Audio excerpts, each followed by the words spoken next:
Hello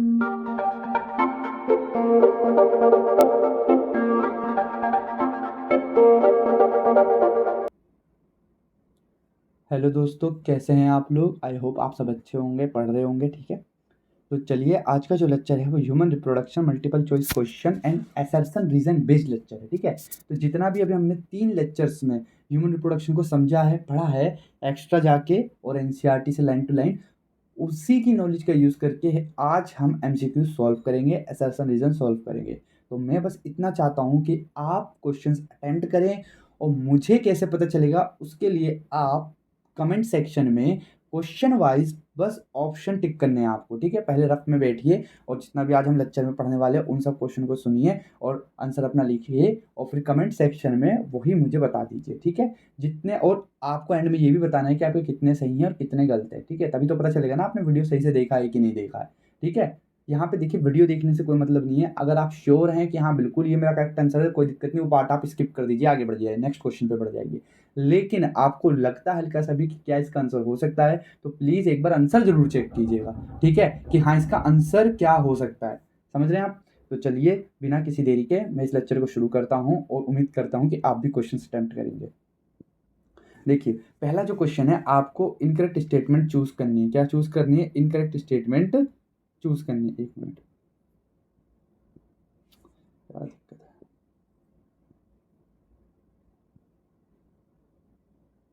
देखिए, incorrect statement choose कीजिए। In birds mammals internal fertilization takes place, colostrum contain antibody and nutrient, polyspermy in mammals is prevented by chemical changes, and in human female implantation occur almost 7 days after fertilization. अब इन तीनों में से कौन सा गलत है, बताइए। हो गया, चलिए सी वाला जो है गलत है। अब इसको थोड़ा समझ लेते हैं, ऐसा क्यों। देखिए, आप भी जानते हैं कि बर्ड्स एंड मैमल्स में इंटरनल फर्टिलाइजेशन होता है, तो ये तो करेक्ट हो गया। दूसरा, कोलेस्ट्रॉम कंटेन एंटीबॉडी, कौन सी वाली? IgA।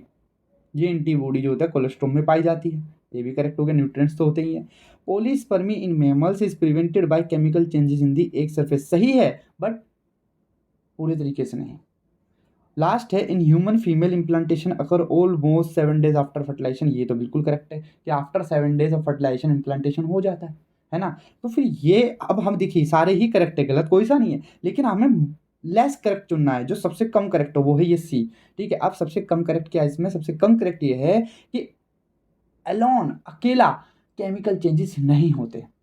केमिकल चेंजेस होते हैं along with the physical changes. Clear, पढ़ते हैं मतलब इसका क्या है।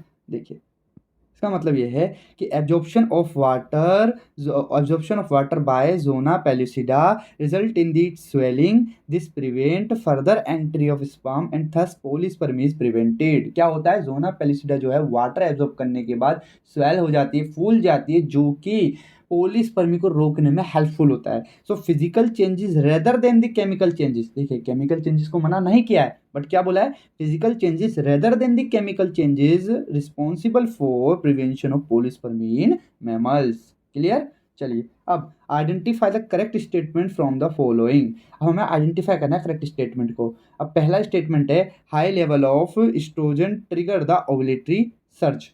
दूसरा है oogonial cells start to proliferate and give rise to functional ova and regular cycle from puberty onward. ठीक है, तीसरा है sperm release from seminiferous tubules are highly motile.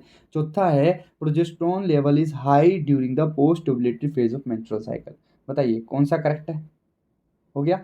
देखिए, इसमें जो करेक्ट वन आंसर है वो है ऑप्शन नंबर डी, कि जो प्रोजेस्टेरोन का लेवल जो होता है वो पोस्ट ओवुलेटरी फेज के बाद जो होता है हाई होता है।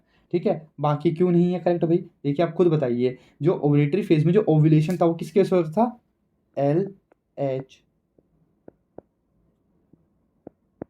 सर्च, इसी की वजह से हो रहा था ना। क्या वहां पे कोई एस्ट्रोजन सर्च था? एस्ट्रोजन ट्रिगरिंग पॉइंट था ओव्यूलेशन के लिए? नहीं ना, तो ये करेक्ट गलत हो गया। दूसरा, oogonial cell start to proliferate and give rise to functional ova in regular cycle from puberty onward. क्या ये पूरे तरीके से सही है? नहीं है। क्या मतलब है? देखिए, जो ओगोनेटल सेल्स है क्या वो सीज नहीं होती एक फेज में? आपको याद होगा जब मैं मेंस्ट्रुअल साइकिल पढ़ा रहा था, ओवुलेशन पढ़ा रहा था, उस दौरान मैंने कहा था कि म्यूसिस 1 की प्रोफेज 1 वाली जो फेज होती है उसमें भी कई स्टेज होती हैं। उस प्रोफेज 1 वाली जो फेज है उसमें जो ओवम होता है वो सीज कर जाता है एक पर्टिकुलर स्टेज के अंदर, ठीक है। तो ये भी करेक्ट नहीं है।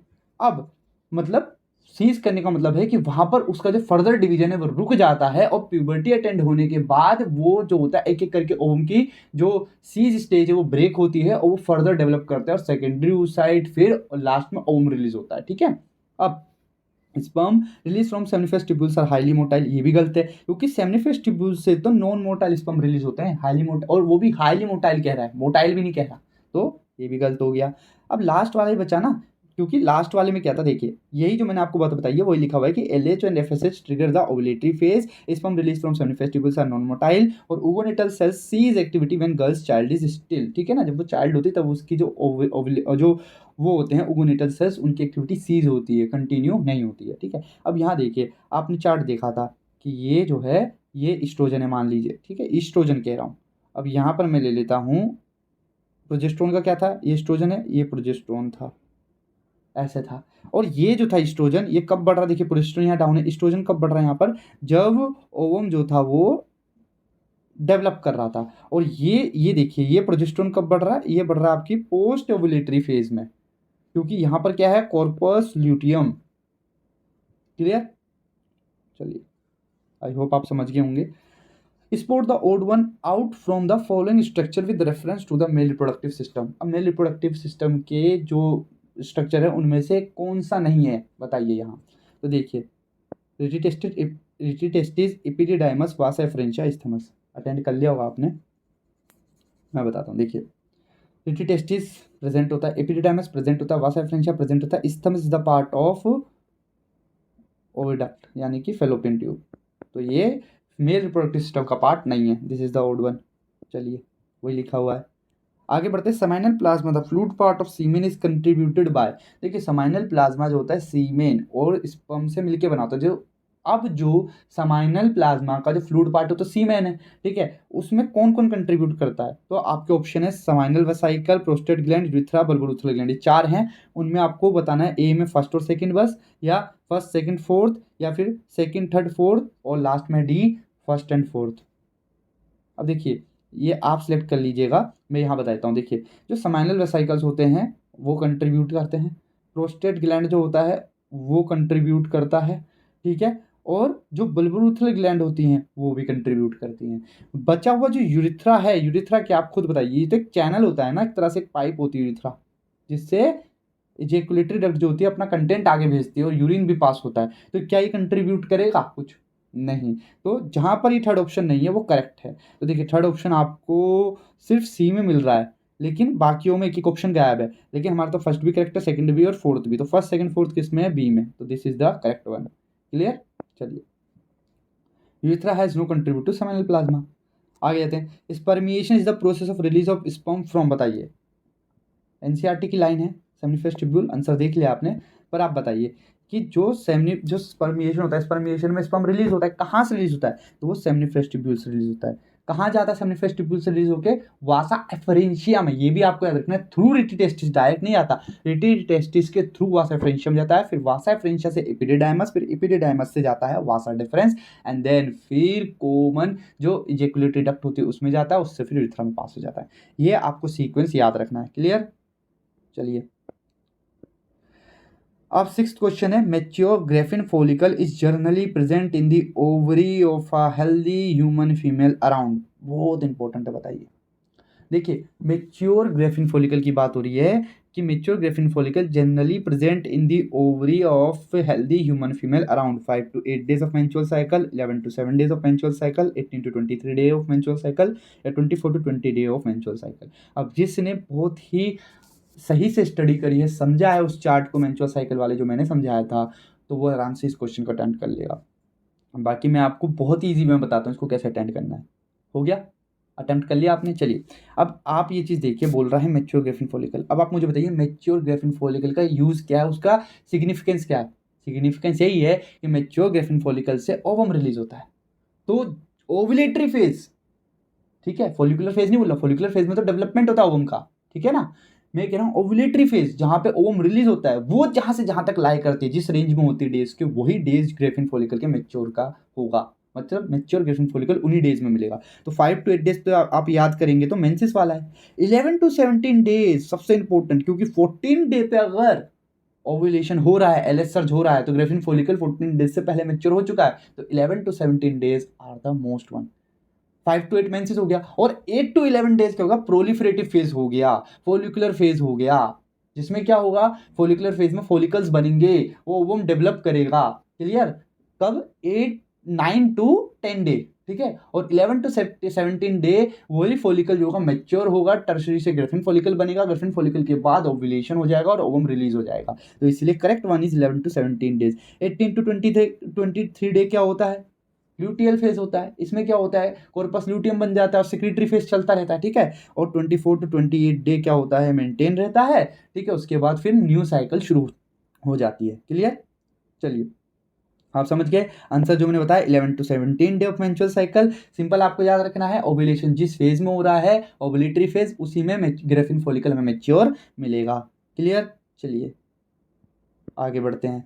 Acrosomal reaction of the sperm occur due to, अब देखिए मैंने आपको बहुत डिटेल में विद डायग्राम मैंने आपको एक्सप्लेन किया था एक्रोसोमल रिएक्शन को, ठीक है। जिन्होंने लेक्चर देखा अच्छी बात है, जिन्होंने नहीं देखा प्लीज एक बार जाके उनको जरूर देखिए, क्योंकि ये एक्स्ट्रा एज है जो आपको नीट में दूसरे बच्चों से आगे निकलने में हेल्प करेगा, ठीक है। एनसीईआरटी में एक्रोसोमल रिएक्शन के बारे में ज्यादा नहीं दे रखा, बस पता है कि कैप है, कुछ ना कुछ उसका यूज होगा, वो मैंने अपने लेक्चर में अच्छे से एक्सप्लेन कर रखा है कि यूज क्या है, ठीक है। चलिए, acrosomal reaction of the sperm occur due to its contact with zona pellucida of ova, ठीक है। फिर reaction within the uterine environment of the female. तीसरा, reaction with the epididymal environment of male, androgen produce in the uterus. अब बताइए आपको कौन सा सही लग रहा है। Acrosomal reaction of the sperm occur due to, क्यों होते हैं एक्रोसोमल रिएक्शन स्पर्म में, आपने चूज कर लिया। चलिए अब देखिए नीचे शुरू करते हैं। एंड्रोजन प्रोड्यूस इन यूट्रस, ये तो पूरी तरीके से गलत है, पता है आपको, है ना। ये वाला तो आपको पता ही है कि ये जो लास्ट वाला है तो पूरे तरीके से क्या है हमारा, गलत है। एंड्रोजन कहाँ प्रोड्यूस होता है, बताइए, कमेंट सेक्शन में लिखिए। फिर reaction within the epididymal environment of male, acrosomal जो है वो मेल के एनवायरनमेंट में, मतलब एपिडिडाइमल एनवायरनमेंट में मेल के रिएक्शन करेगा, करेक्ट है ये, नहीं जी, इसके लिए नहीं बना होता एक्रोसोमल। फिर reaction within the uterine environment of the female, क्या सही है, नहीं ये भी सही नहीं है। यूट्राइन एनवायरनमेंट में उसका कोई काम नहीं है, उसका मेन काम है क्रोमोसोम का ओवम की जो सबसे बाहर की जो लेयर्स होती है उनसे इंटरेक्ट करना, उनको डिसॉल्व करना, ताकि जो स्पर्म है उसको एंट्री मिल सके ओवम के अंदर। तो मेन इंटरेक्शन उसका किससे हुआ, ओवम से हुआ। तो इट्स कॉन्टैक्ट और ओवम के ही पास क्या होता है, जोना पेलुसिडा होती है, तो its contact with zona pellucida of ova. Clear हो गया, तो ए इज करेक्ट, बाकी सब जो है इनकरेक्ट है। क्लियर। चलिए आगे बढ़ जाते हैं। Its contact with zona pellucida हुआ, एक्सप्लेनेशन ये है कि enzyme from the acrosome break down zona pellucida of that sperm can enter the ova. Clear. चलिए आगे बढ़ते हैं। Which one of the following is not a male accessory gland, फिर से वही आ गया। अब मेल एसेसरी आपको ग्लैंड में से बताना कौन सा नहीं है। देखिए अभी मैंने बताया समानल वेसाइकल है, प्रोस्टेट है, बल्बोरुथल ग्लैंड है। Ampulla is the part of ओवी डक्ट यानी कि फैलोपियन ट्यूब। क्लियर। चलिए, the spermatogonia undergo division to produce sperm by the process of spermatogenesis. Choose the correct one with the reference to above. आपको बताना है कि जो स्पर्मेटोगोनिया है वो undergo division to produce sperm, sperm produce कर रहा है by the process of spermatogenesis. आपको करेक्ट वन चूज करना है नीचे दिए गए में से, ठीक है। स्पर्मेटोगोनिया पहला ऑप्शन है, स्पर्मेटोगोनिया है 46 chromosome and always undergo metric mitotic cell division, mitotic cell division, sorry meiotic cell division, mitotic नहीं मियोटिक, यानी कि मियोसिस में हमेशा पार्टिसिपेट करता है। अगला है primary spermatocyte divide by mitotic cell division. उससे अगला है सेकेंडरी स्पर्मेटोसाइट है 23 chromosome and undergo second meiotic division, ये आई है, ठीक है ना, टी नहीं है, एल नहीं है, मियोटिक डिवीजन। लास्ट है स्पर्मेटोजोआ ट्रांसफॉर्म्ड इनटू स्पर्मेटिड्स, ठीक है। Spermatozoa are transformed into spermatid. बताइए, अब देखिए यहाँ पर ना आपको एक चीज है जो ध्यान रखनी है कि regarding the spermatogonadal undergo division to produce sperm by the process spermatogenesis, correct one. आपको डिवीजन के रिगार्डिंग आंसर करना है, ठीक है, डिवीजन के बाद के नहीं, डिवीजन के रिगार्डिंग। तो इसमें सबसे करेक्ट आंसर जो मुझे पता है वो ये है कि सेकेंडरी स्पर्मेटोसाइट हैव 23 क्रोमोसोम, इसमें कोई शक नहीं है, और अंडरगो सेकंड माइटोटिक यानी कि मियोसिस, एम सेकंड में चला जाता है। कौन? सेकेंडरी oocyte और सेकेंडरी स्पर्मेटोसाइट। रही बात पहले वाले की, तो यार 46 क्रोमोसोम बोल रहा है स्पर्मेटोगोनिया में, करेक्ट है, लेकिन यार माइटोटिक डिवीजन होता है इनिशियली, जब नंबर बढ़ जाता है तब मियोटिक डिवीजन स्टार्ट होता है। और बी वाले में बोल रहा है primary spermatocyte divide by mitotic cell division, हो ही नहीं सकता। प्राइमरी स्पर्मेटोसाइट बना ही इसलिए कि उसमें मियोसिस हो सके, माइटोसिस कैसे कर दोगे आप। लास्ट वन बोल रहा है स्पर्मेटोजोआ ट्रांसफॉर्म्ड इनटू स्पर्मेटिड। अब आप बताइए करेक्ट कौन सा हुआ? सिर्फ सी ही तो करेक्ट है, ठीक है।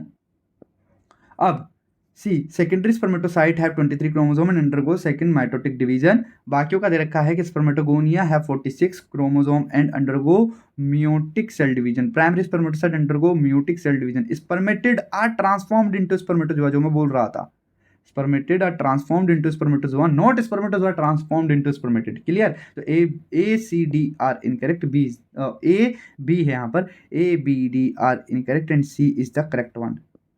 क्लियर? देख लीजिए सी वाला जो है हमारा करेक्ट है। अब यहाँ पे आते हैं मैच बिटवीन द फॉलोइंग, आपको मैच करना है। देखिए बताइए, स्पर्म का है पूरा। चलिए हेड, इस हेड का काम क्या होता है? Enzyme, sperm motility, energy, genetic material. Head carry करता है जेनेटिक मटेरियल, ठीक है। उसके बाद मिडल पीस, मिडल पीस में क्या होते हैं? माइटोकॉन्ड्रिया, तो बी वाला जो है एनर्जी प्रोवाइड करेगा। अब देखिए यहाँ पर ना आपको फंक्शन बताना है, उस पार्ट का क्या फंक्शन है। जैसे एक्रोसोम, एक्रोसोम का क्या है? एक्रोसोम में होते हैं एंजाइम, है ना। टेल का क्या काम है? मोटेलिटी में हेल्प करेगा टेल, बिना टेल के कैसे मूव कर पाएगा। तो ए का क्या हो गया? ए का हो गया फोर्थ, बी का हो गया आपका थर्ड, सी का हो गया आपका फर्स्ट, और डी का हो गया आपका सेकेंड। तो देखिए कौन सा ऑप्शन है? ए का क्या था हमारा? ए का था फोर्थ। ए का फोर्थ किस में है? देखिए 2 में है। बी का क्या था? बी का था मिडिल पीस का हमारा थर्ड। तो ए का फोर्थ, बी का थर्ड, यहाँ पर ऑप्शन बी हमें करेक्ट दिख रहा है।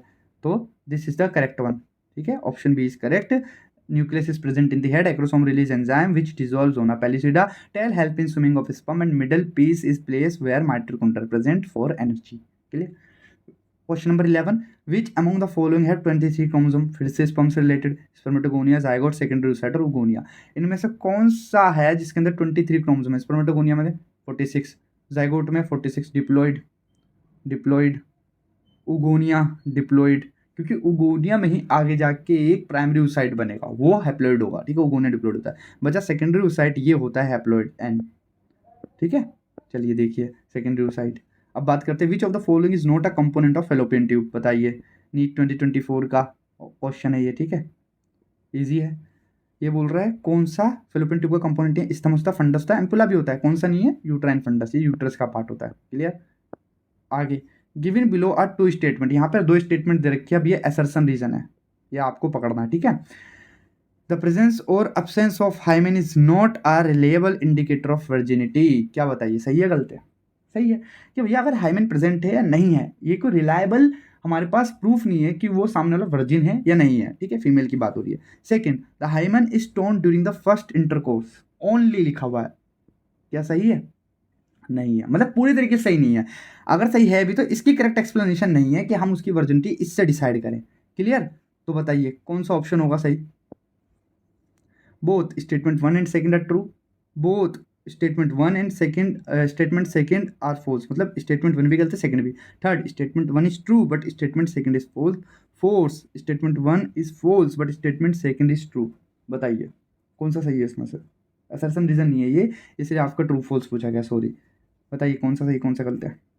नीट 2024 में आया है, तो करेक्ट आंसर है थर्ड यहाँ पर कि statement 1 is true but statement second is false. मैंने गलती से ये बोल दिया था कि ये जो है करेक्ट एक्सप्लेनेशन नहीं है, बट ये करेक्ट ही नहीं है, क्योंकि देखिए ओनली लिखा हुआ। अगर सिर्फ कोइटस लिखा होता है, ठीक है, समझ में आता है कि हाँ भैया कोइटस से ब्रेक नहीं होता, और भी एक्टिविटी होती है। एथलेटिक्स में जो होता है वो हाइमेन ब्रेक हो जाता है, या कोई हॉर्स राइडिंग कर रहा है उसमें ब्रेक हो जाता है, वेट लिफ्टिंग कोई कर रहा है, कोई फिजिकल वर्क ज़्यादा है, ठीक है ना, तो उसमें ब्रेक हो जाता है। लेकिन सिर्फ कोइटस से, इंटरकोर्स से, तो ये गलत है, ठीक है, सॉरी।